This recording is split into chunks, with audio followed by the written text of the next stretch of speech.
Libertario en 30 días. Recopilación de Robert Wenzel.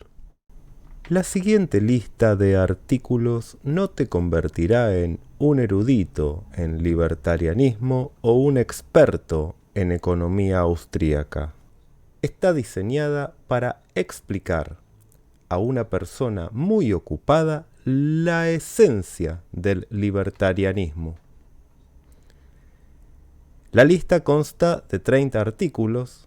Si uno lee un artículo por día, lenta y cuidadosamente, al término de los 30 días, uno debe tener un conocimiento muy sólido de los principios libertarios y una comprensión básica de economía austríaca. La lista contiene artículos sobre una variedad de temas, pero no cubre todos los temas libertarios posibles. Proporciona una visión general de cómo el libertarianismo y libertarios piensan acerca de los problemas de hoy.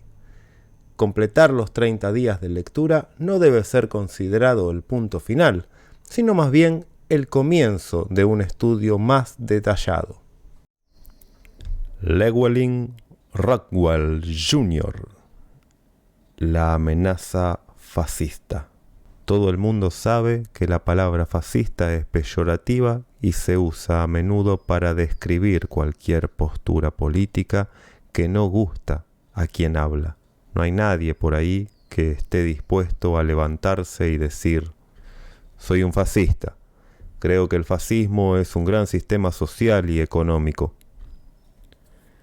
Pero yo digo que, si fueran honrados, la gran mayoría de políticos, intelectuales y activistas políticos tendrían que decir justamente eso.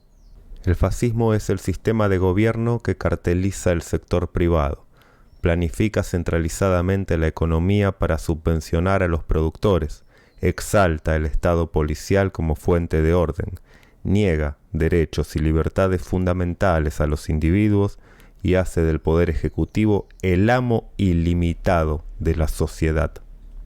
Esto describe la política general hoy en Estados Unidos, y no solo en Estados Unidos, también es verdad en Europa. Es tan parte de la corriente principal que difícilmente se advierte. Es verdad que el fascismo no tiene un aparato teórico general. No hay un gran teórico como Marx. Eso no lo hace menos real y distinguible como sistema social, económico y político. El fascismo también prospera como un estilo distinguible de gestión social y económica. Y es una amenaza igual o mayor para la civilización que el socialismo completamente desarrollado. Esto pasa porque sus rasgos son en buena medida una parte de la vida, y lo han sido durante tanto tiempo, que nos son casi invisibles. Si el fascismo nos es invisible, es verdaderamente un asesino silencioso. Dispone de un Estado enorme, violento y torpe alrededor del libre mercado que drena su capital y productividad como un parásito mortal en un huésped. Por eso al Estado fascista se le ha llamado la economía vampiro. Se pega a la vida económica de una nación y produce una muerte lenta en una economía antes próspera. Déjenme que mencione solo un ejemplo reciente: el declive. Los periódicos estuvieron la semana pasada llenos de primeros datos del censo de Estados Unidos. La noticia de portada se preocupaba por el enorme aumento en la tasa de pobreza. Es el mayor aumento en 20 años y ahora llega al 15%. Pero la mayoría de la gente escucha esto y lo rechaza, probablemente por buenas razones. Los pobres en este país no son pobres bajo ningún patrón histórico. Tienen celulares, TV por cable, coches, montones de comida y mucha renta disponible. Es más, no existe una clase fija llamada los pobres. La gente va y viene, dependiendo de la edad y las circunstancias de la vida. Además, en política estadounidense, cuando oyes quejas acerca de los pobres, todos sabemos qué se supone que debes hacer: dar tu cartera al gobierno. Enterrado en el informe hay otro hecho que tiene un significado mucho más profundo. Se refiere a la mediana de la renta familiar en términos reales. Lo que revelan los datos es devastador. Desde 1999, la mediana de las rentas familiares ha caído un 7,1%. Desde 1989, la mediana de las rentas familiares es en buena medida plana. Y desde 1973 y el fin del patrón oro, apenas ha aumentado en absoluto. La gran máquina de generación de riqueza que fue en un tiempo Estados Unidos está fallando. Ya no puede una generación esperar vivir mejor que la anterior. El modelo económico fascista ha matado lo que una vez fue llamado el sueño americano. Y, por supuesto, la verdad es incluso peor de lo que revelan las estadísticas. Tienes que considerar cuántas rentas existen dentro de una familia para constituir la renta total. Después de la Segunda Guerra Mundial, la familia de una sola renta se convirtió en la norma. Luego se destruyó el dinero y los ahorros estadounidenses se eliminaron y la base de capital de la economía fue devastada. Fue en ese momento cuando las familias empezaron a luchar para mantenerse a flote. El año 1985 fue el punto de inflexión. Fue el año en que se hizo más común que una familia tuviera dos rentas en lugar de una. Las madres entraron en el mercado laboral para mantener a flote la renta familiar. Los intelectuales alabaron esta tendencia, ya que representaba la liberación, cantando las hosanas de que todas las mujeres en todas partes se añadían a las nóminas como valiosas contribuidoras a las arcas del Estado. La causa real es el aumento del dinero fiduciario que depreciaba la moneda, robaba los ahorros y empujaba a la gente a hacer fuerza laboral como contribuyentes. La historia no solo la cuentan los datos, hay que mirar la demografía para descubrirla. Este enorme cambio demográfico esencialmente proporcionó a la familia estadounidense otros 20 años de aparente prosperidad, aunque es difícil calificarla así, ya que no hubo ninguna alternativa al caso. Si querías seguir viviendo el sueño, la familia ya no podía arreglárselas con una sola renta. Pero este enorme cambio es simplemente una vía de escape. Produjo 20 años de ligeros aumentos antes de que la tendencia de la renta volviera a hacerse llana. A lo largo de la pasada década estábamos de nuevo cayendo. Hoy, la mediana de renta de una familia está solo ligeramente por encima de donde estaba cuando Nixon destrozó el dólar, puso controles de precios y salarios, creó la EPA y todo el aparato del Estado parasitario de bienestar y guerra se enquistó e hizo universal. Sí, esto es fascismo y estamos pagando el precio. El sueño se está destruyendo. Las palabras en Washington acerca de la reforma, ya sea de demócratas o republicanos, son como un mal chiste. Hablan de cambios pequeños, recortes pequeños, comisiones que establecerán, límites que pondrán en 10 años, y es todo un ruido de fondo. Nada de esto arreglará los problemas. Ni siquiera estará cerca. El problema es más esencial. Es la calidad del dinero. Es la misma existencia de 10.000 agencias regulatorias. Es la completa suposición de que tengas que pagar al Estado por el privilegio de trabajar. Es la presunción de que el gobierno debe dirigir todo aspecto del orden capitalista. En resumen, el problema es el Estado total, y el sufrimiento y el declive continuarán mientras existe el Estado total. Los orígenes del fascismo. Es verdad que la última vez en que la gente se preocupó por el fascismo fue durante la Segunda Guerra Mundial. Se nos dijo que estábamos luchando en el extranjero contra este malvado sistema. Estados Unidos derrotó a los gobiernos fascistas, pero la filosofía de gobierno que representa el fascismo no fue derrotada. Muy poco después de esa guerra, empezó otra. Fue la Guerra Fría posicionando al capitalismo contra el comunismo. El socialismo, en este caso, se consideraba una forma moderada de comunismo, tolerable e incluso alabable, mientras estuviera ligada a la democracia, que es el sistema que legaliza y legitima un continuo pillaje sobre la población. Entretanto, casi todos han olvidado que hay muchos otros colores del socialismo. No todos evidentemente de izquierdas.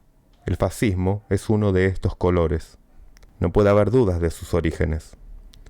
Está ligado a la historia de la política italiana tras la Primera Guerra Mundial. En 1922, Benito Mussolini ganó unas elecciones democráticas y estableció el fascismo como su filosofía. Mussolini había sido miembro del Partido Socialista Italiano. Todos los más importantes miembros del movimiento fascista vinieron de los socialistas. Era una amenaza para los socialistas porque era el vehículo político más atractivo para la aplicación al mundo real del impulso socialista. Los socialistas se trasladaron en masa para unirse a los fascistas. Por eso el propio Mussolini disfrutó de tan buena prensa durante más de 10 años después de empezar a gobernar. Fue alabado por el New York Times en un artículo tras otro. Fue proclamado en publicaciones académicas como un ejemplo de tipo de líder que necesitábamos en la era de la sociedad planificada.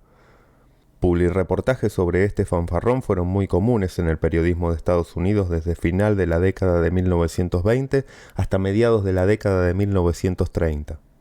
Recordemos que en este mismo periodo, la izquierda estadounidense sufrió una enorme transformación. En las décadas de 1910 y 1920, la izquierda estadounidense tuvo un muy alabable impulso anticorporativista. La izquierda en general se oponía a la guerra, al sistema penal público, a la ley seca y a todas las violaciones de las libertades civiles. No era amiga del capitalismo, pero tampoco lo era del Estado corporativo del tipo que forjó FDR durante el New Deal. En 1933 y 1934, la izquierda estadounidense tenía que tomar una decisión. ¿Adoptaría el corporativismo y la reglamentación del New Deal o seguiría el principio de sus antiguos valores liberales? En otras palabras, ¿aceptarían el fascismo como un paso intermedio para su utopía socialista? Se produjo una batalla gigantesca en este periodo y hubo un claro vencedor. El New Deal hizo a la izquierda una oferta que no pudo rechazar, y fue un pequeño paso ir de la adopción de la economía planificada fascista a la alabanza del estado del bienestar que cerró el período del New Deal. No fue más que una repetición de la misma sucesión de acontecimientos en Italia una década antes. También en Italia la izquierda se dio cuenta de que su programa anticapitalista podía alcanzarse mejor dentro del marco del Estado autoritario y planificado.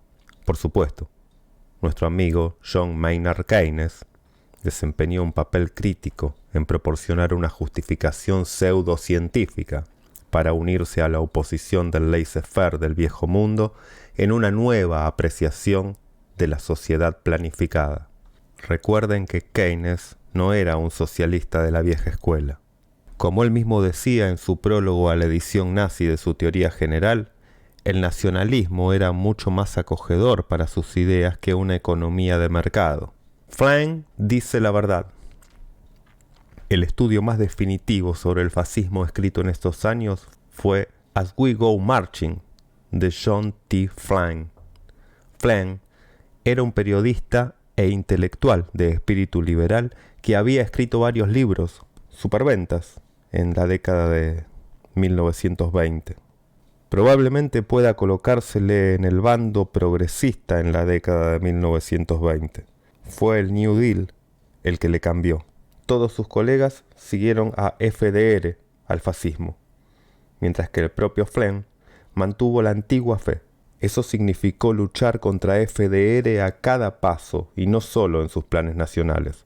Flem era un líder del movimiento America First que veía la deriva de FDR hacia la guerra como nada más que una extensión del New Deal, algo que era realmente. Pero como Flem fue parte de lo que Murray Rothbard llamaría más tarde la vieja derecha. Frank pasó a oponerse tanto al estado de bienestar como al estado de guerra. Su nombre cayó en el agujero de la memoria orwelliana después de la guerra, durante el apogeo del conservadurismo de la CIA. As We Go Marching se publicó en 1944, en el último tramo de la guerra y justo en medio de los controles económicos del tiempo de guerra en todo el mundo. Es extraordinario que haya conseguido pasar la censura. Es un estudio a gran escala de la teoría y la práctica fascistas. Y Frank indicaba con precisión dónde acaba el fascismo, en el militarismo y la guerra, con cumplimiento de su programa de gasto en estímulo. Cuando no te queda otra cosa en la que gastar el dinero, siempre puedes depender del fervor nacionalista para respaldar más gasto militar. Al revisar la historia del auge del fascismo, Frank escribía: uno de los fenómenos más desconcertantes del fascismo es la casi increíble colaboración entre hombres de la extrema derecha y de la extrema izquierda en su creación. La explicación es esta: tanto la derecha como la izquierda se unieron en su reclamación de regulación. Los motivos, los argumentos y las formas de expresión fueron diferentes, pero todos iban en la misma dirección. Y esta era que el sistema económico debe estar controlado en sus funciones esenciales y este control deben ejercitarlo los grupos productivos. Frank escribía que la derecha y la izquierda discrepaban precisamente en quién debe considerarse el grupo productivo. La izquierda tiende a considerar a los trabajadores como productores. La derecha tiende a estar a favor de los propietarios de empresas como productores. El acuerdo político, que sigue hasta hoy, fue cartelizar ambos. El gobierno bajo el fascismo se convierte en el dispositivo cartelizador tanto para trabajadores como para propietarios privados de capital. La competencia entre trabajadores y entre empresas se considera como derrochadora y sin sentido. Las élites políticas deciden que estos miembros de estos grupos tienen que unirse y cooperar bajo supervisión del gobierno para construir una nación poderosa. A los fascistas siempre les ha obsesionado la idea de la grandeza nacional. Para ellos, esto no consiste en una nación de gente que se haga cada vez más próspera disfrutando de vidas mejores y más largas. No, la grandeza nacional se produce cuando el Estado se dedica a construir enormes monumentos, crear sistemas nacionales de transporte, esculpir Mount Rushmore o cavar el Canal de Panamá. En otras palabras, la grandeza nacional no es lo mismo que tu grandeza o la de tu familia o la de tu empresa o profesión. Todo lo contrario, te tienen que poner impuestos. El valor de tu dinero tiene que depreciarse, tu privacidad invadirse y tu bienestar disminuirse para conseguirlo. Desde este punto de vista, el gobierno tiene que hacernos grandes. Por desgracia, tal programa tiene una mucha mayor posibilidad de tener éxito político que el socialismo de la vieja escuela. El fascismo no nacionaliza la propiedad privada como hace el socialismo. Esto significa que la economía se derrumba inmediatamente. Tampoco el fascismo busca igualar las rentas. No se habla de la abolición del matrimonio o de la nacionalización de los niños. La religión no queda abolida, sino que se usa como herramienta de manipulación política. El Estado fascista era más astuto políticamente que el comunismo en este aspecto. Mezclaba religión y estatismo en un paquete, animando a adorar a Dios, dado que el Estado opera como intermediario. Bajo el fascismo, la sociedad como la conocemos queda intacta, aunque todo esté dominado por un poderoso aparato del Estado.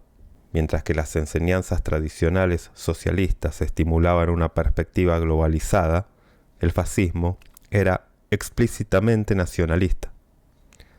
Adoptaba y exaltaba la idea del Estado-nación.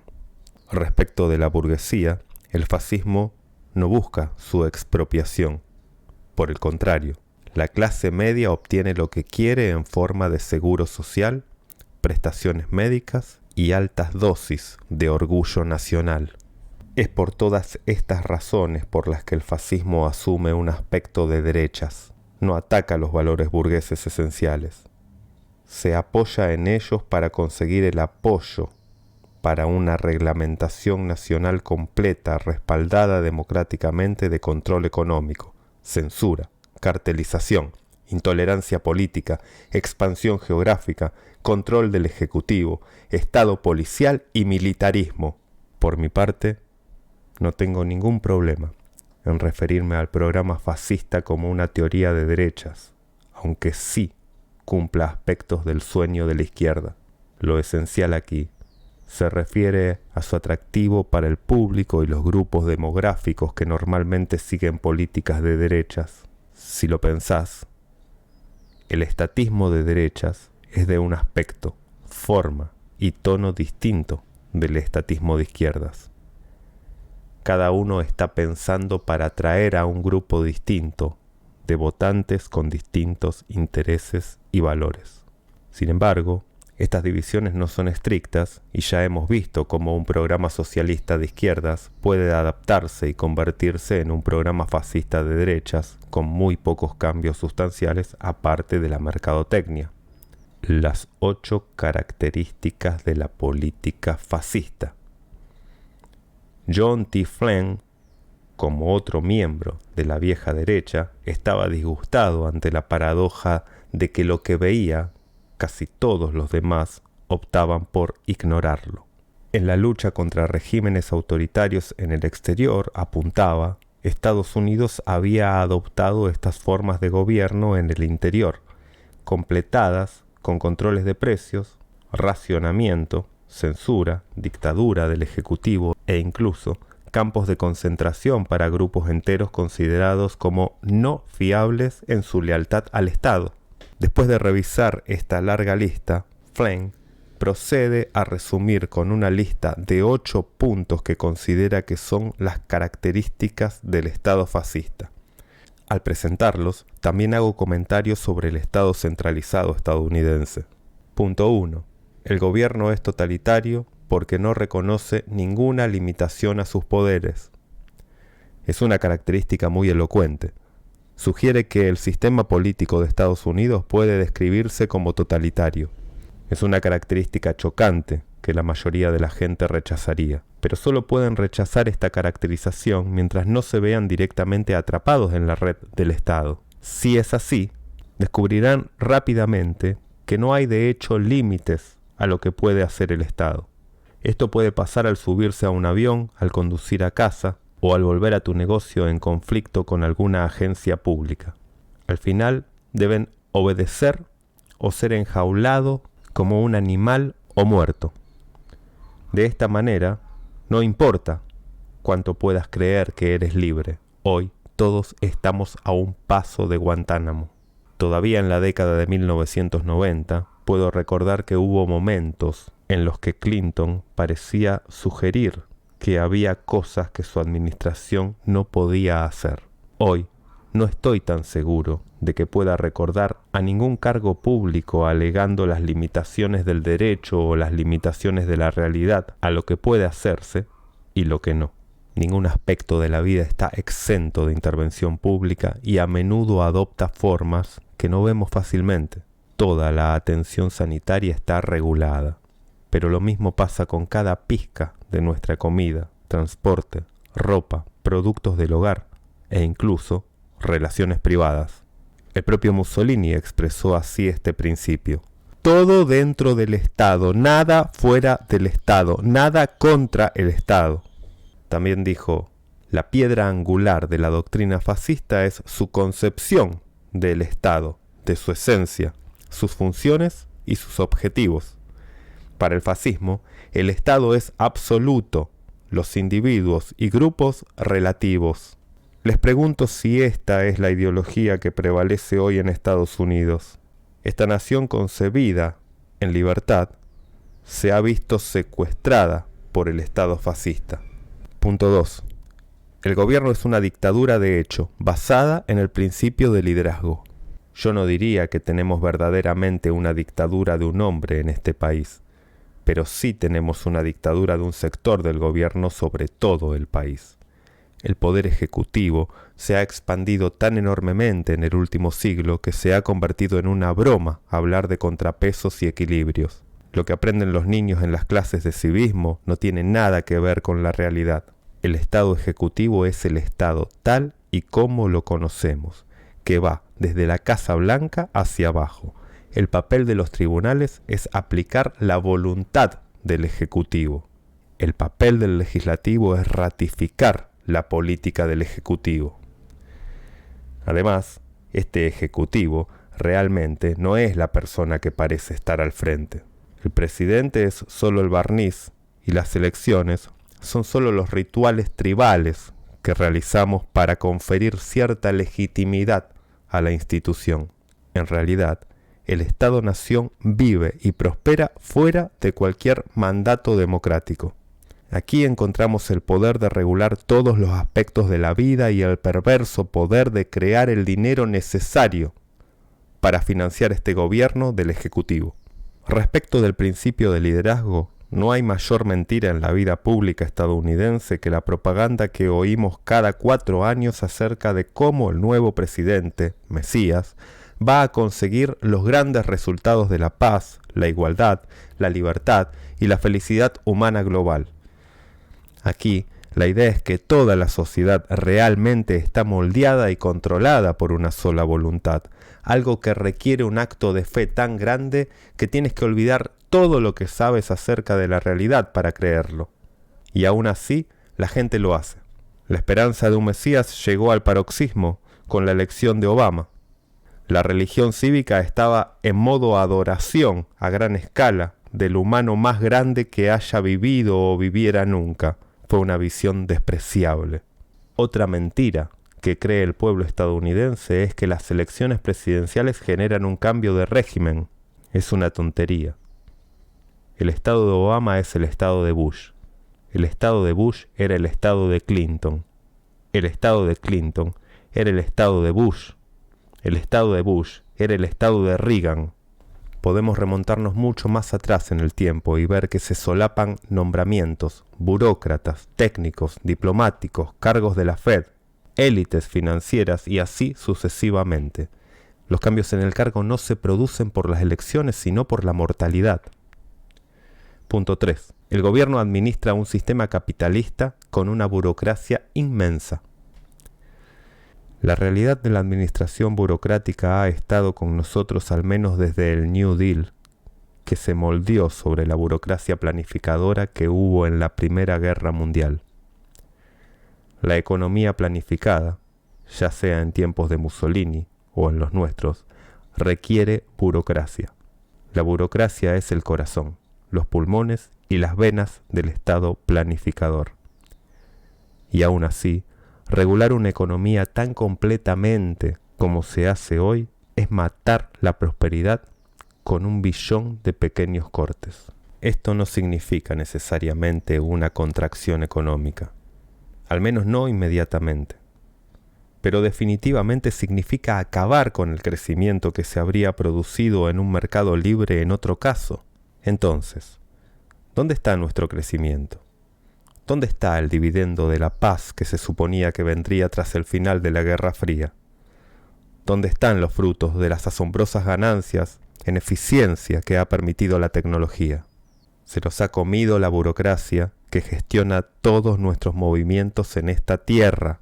El monstruo voraz e insaciable se llama aquí Código Federal y hace que miles de agencias ejerzan el poder policial para impedirnos vivir libremente.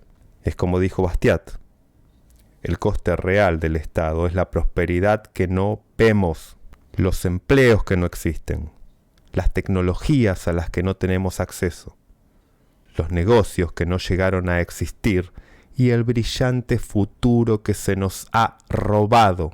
El Estado nos ha saqueado tan seguramente como un ladrón que entra en nuestra casa y nos roba todo lo que amamos. Punto 4. Los productores están organizados en cárteles al estilo sindical. No pensamos normalmente en nuestra actual estructura económica como sindicalista, pero recuerden que sindicalismo significa control económico por los productores. El capitalismo es diferente. En virtud de sus estructuras de mercado, pone todo el control en manos de los consumidores. Por tanto, la única pregunta a los sindicalistas es ¿qué productores van a disfrutar del privilegio político?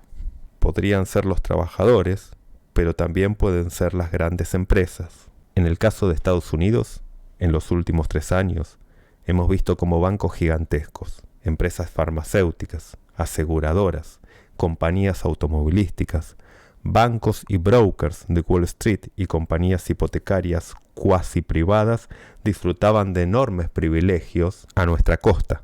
Todos se han unido al Estado en llevar una existencia parasitaria a nuestra costa.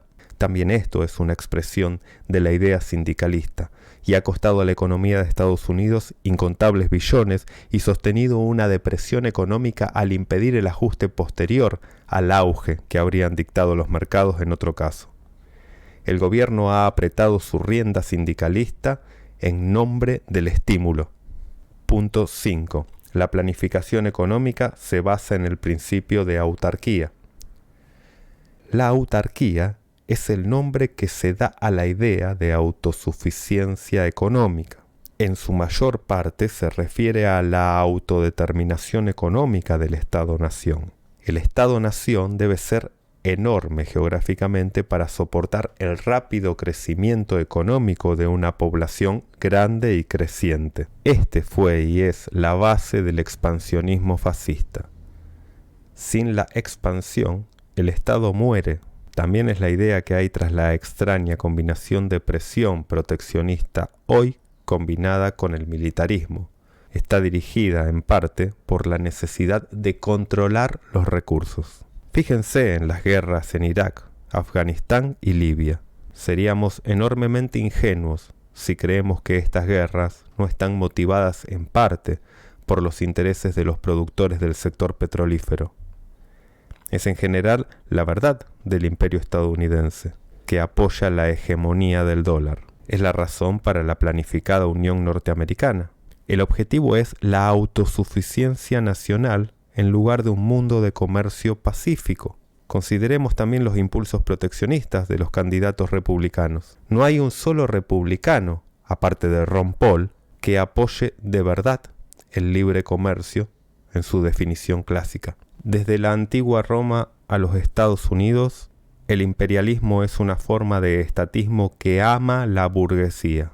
Por esta razón, el empuje de Bush tras el 11S hacia un imperio global se ha vendido como patriotismo y amor al país en lugar de lo que es un saqueo de la libertad y la propiedad en beneficio de las élites políticas. Punto 6. El gobierno sostiene la vida económica mediante el gasto y el crédito. Este punto no requiere ningún desarrollo porque ya no está oculto. Hubo un estímulo 1 y un estímulo 2, ambos tan desacreditados que el estímulo 3 tendrá que adoptar un nuevo nombre. Llamémosle la American Job Act, la ley de empleo americano. Con un discurso en horario de máxima audiencia, Obama argumentó a favor de este programa con algunos de los análisis económicos más necios que yo haya escuchado nunca. Reflexionaba acerca de cómo es que la gente está desempleada en un momento en que escuelas, puentes e infraestructura necesitan reparaciones. Ordenó que oferta y demanda se unieran para hacer el trabajo necesario con empleos. Hola. Las escuelas, puentes e infraestructura a los que se refiere Obama han sido todos construidos y mantenidos por el Estado. Por eso se están cayendo. Y la razón por la que la gente no tiene empleos es porque el Estado ha hecho demasiado caro contratarlos. No es complicado. Tumbarse y soñar con otros escenarios no es distinto de esperar que el agua fluya hacia arriba o que las rocas floten en el aire. Equivale a una negación de la realidad. Pero Obama continúa invocando la vieja añoranza fascista de la grandeza nacional. Crear un sistema de transporte de categoría mundial, decía, es parte de lo que nos hizo una superpotencia económica. Luego se preguntaba, ¿nos vamos a cruzar de brazos y ver cómo China construye nuevos aeropuertos y ferrocarriles más veloces? Bueno, la respuesta a esa pregunta es sí. ¿Y saben qué? No daña a ningún estadounidense que una persona en China viaje en un ferrocarril más rápido que los nuestros. Afirmar otra cosa es incitar a la histeria nacionalista. Respecto del resto de este programa, Obama prometió otra larga lista de proyectos de gasto. Mencionemos solo la realidad. Ningún gobierno en la historia del mundo ha gastado tanto, tomado prestado tanto y creado tanto dinero falso como Estados Unidos. Si Estados Unidos no se puede calificar de Estado fascista en este sentido, ningún gobierno ha podido serlo nunca. Nada de esto sería posible si no fuera por la actuación de la Reserva Federal, el gran prestamista del mundo. Esta institución es absolutamente crítica para la política fiscal de Estados Unidos. No hay forma de que la deuda nacional pueda aumentarse a un ritmo de 4.000 millones de dólares diarios sin esta institución.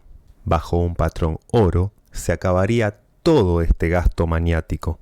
Y si la deuda de Estados Unidos tuviera un precio en el mercado con una prima de impago, estaríamos viendo una calificación muy inferior a A+. Punto 7. El militarismo es un puntal de gasto público. ¿Habrán advertido que el presupuesto militar nunca se discute seriamente en los debates políticos?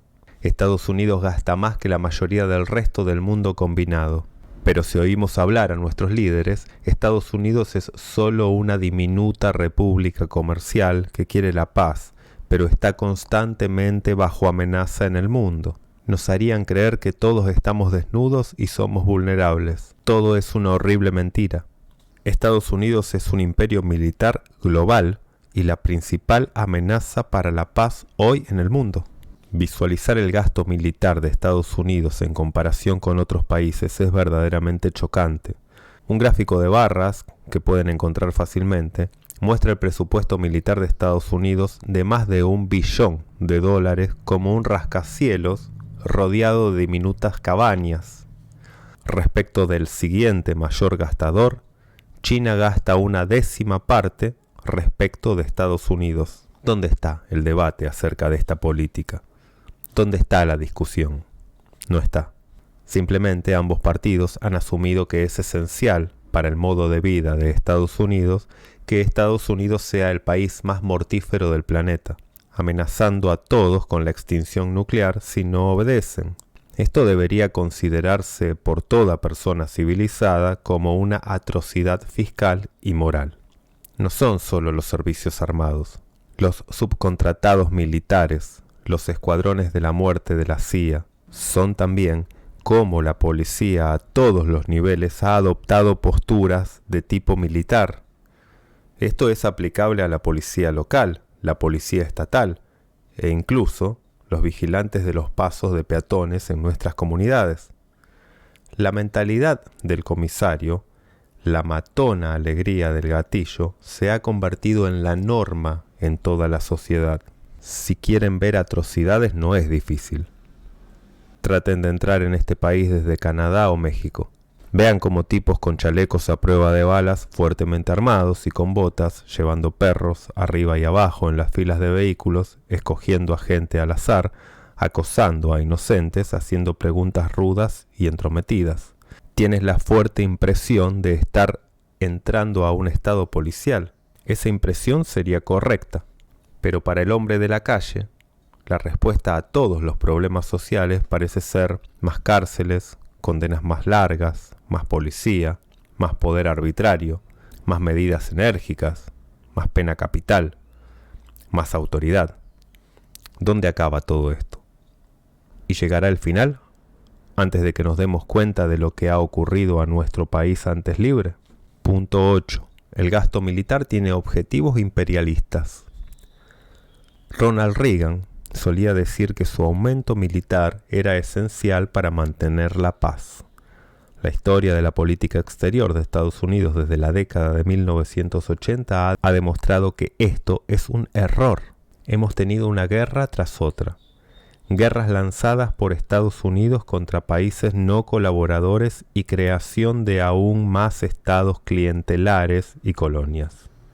La fortaleza militar de Estados Unidos no ha llevado a la paz, sino todo lo contrario.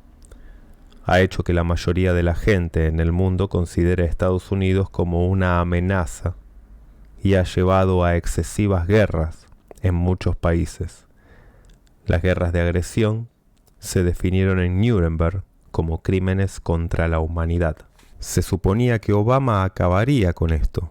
Nunca prometió hacerlo, pero todos sus defensores creían que lo haría.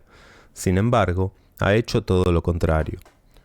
Ha aumentado los niveles de tropas, afianzado guerras y empezado otras nuevas. En realidad, ha presidido un estado belicista igual de malo que cualquiera en la historia.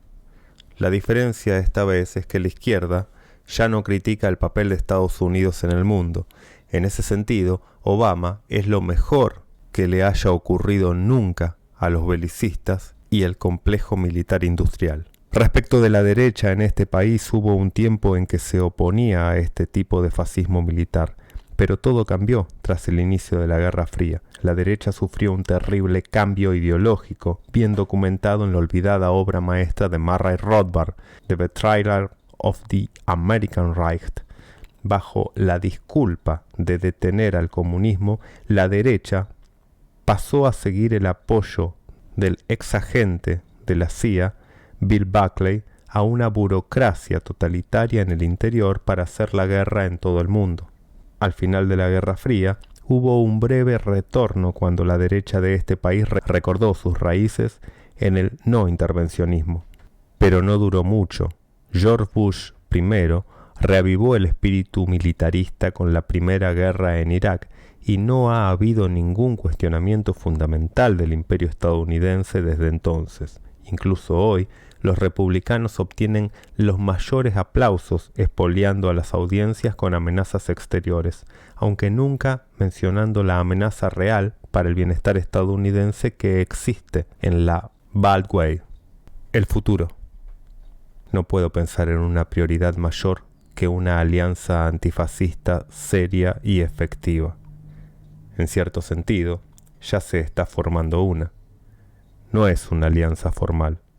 Está compuesta por quienes protestan por la FED, los que rechazan seguir con las políticas fascistas de la corriente principal, los que buscan la descentralización, los que reclaman impuestos más bajos y libre comercio, los que defienden el derecho a asociarse con quien quieran y comprar y vender en los términos que elijan, los que insisten en que pueden educar a sus hijos por sí mismos, los inversores y ahorradores que hacen posible el crecimiento económico, los que no quieren ser toqueteados en los aeropuertos y los que se han convertido en expatriados. También incluye a los millones de empresarios independientes que están descubriendo que la amenaza número uno a su capacidad de servicio a otros a través del mercado es la institución que afirma ser nuestro mayor benefactor,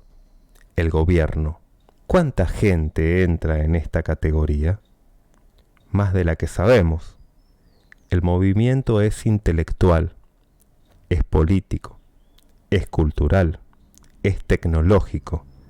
Vienen de todas las clases, razas, países y profesiones. Ya no es un movimiento nacional.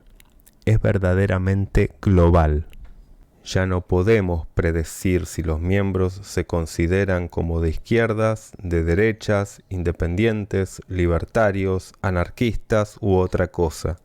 Incluye gente tan diversa como padres que educan en casa a sus hijos en los suburbios, como a padres en áreas urbanas cuyos hijos están entre los 2,3 millones de personas que languidecen en la cárcel por ninguna buena razón en un país con la mayor población reclusa del mundo. ¿Y qué quiere este movimiento? Ni más ni menos que la dulce libertad. No pide que la libertad se conceda o dé. solo pide la libertad que promete la propia vida y existiría si no fuera por el Estado leviatán que nos roba, nos fastidia, nos encarcela, nos mata. Este movimiento no desaparece. Estamos rodeados diariamente por evidencias de que es legítimo y real. Cada día es más evidente que el Estado no contribuye absolutamente en nada a nuestro bienestar, sino que resta masivamente a él. De vuelta a la década de 1930 e incluso durante la de 1980, los defensores del Estado estaban rebosantes de ideas. Tenían teorías y programas que tenían muchos soportes intelectuales. Estaban ansiosos y excitados acerca del mundo que crearían.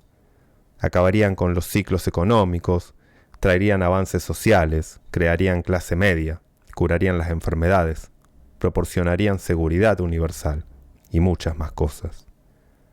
El fascismo creía en sí mismo. Ya no es verdad.